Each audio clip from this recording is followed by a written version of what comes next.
Welcome to episode 2 of Sage's X3 Preventive Maintenance. Let's begin by logging into the Maintenance Manager's homepage. Upon login, on the left, you'll find the Manager's process map, while on the right, there's a query displaying new requests and below it, a calendar showing scheduled maintenance tasks by priority. Navigate to the job ticket request within the query to access the specific request. Upon reviewing the request details, you'll notice it's categorized as a breakdown with an electrical issue, as described in the job request description and reason code fields. The impacted asset, requested date, and urgency are also visible below the asset, equipment task grid. Next, review the attachments by clicking on the paperclip icon and selecting View to examine attached photos, confirming details like the sparking issue described earlier.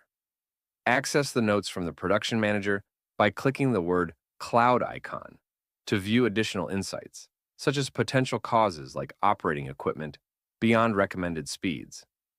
Now, let's convert this request into a firm job ticket by changing the job ticket status from plan to firm. Adjust the start date accordingly, considering operational needs. Leave the priority as urgent and proceed to the components grid. While awaiting the technician's diagnosis of the electrical problem, adhere to standard operating procedures by adding required personal protective equipment. Click the ellipsis and select Add Unexpected Material to add safety glasses, PMC glasses with a quantity of 1. Navigate to the Tasks grid and add a new task by clicking the ellipsis on line 3 and selecting Additional Operation Unplanned. Define the task details such as the step, the description, and define the asset MAX001E. We will also require that the resource is skilled as an electrician by selecting the ELE skill set. Next, as we enter a GN1. For our technician, we encounter an error message because GN1 is not certified with the ELE skill, so we must change it to the appropriate resource of ELE1. Confirm the resource selection, ensuring they have the necessary certification.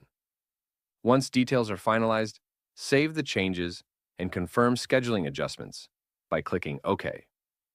Save the record and print the maintenance job ticket as needed. We will also explore electronic issuance capabilities for future reference. When returning to the homepage, you can confirm the removal of the maintenance request from the requester query. It is now scheduled in the Job Ticket Scheduled calendar, where you can select the day to view all newly scheduled tasks. Additionally, native workflow notifications allow us to stay informed.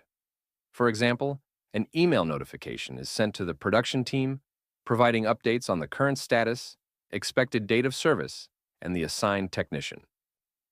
This concludes the creation and dispatching of the maintenance job ticket.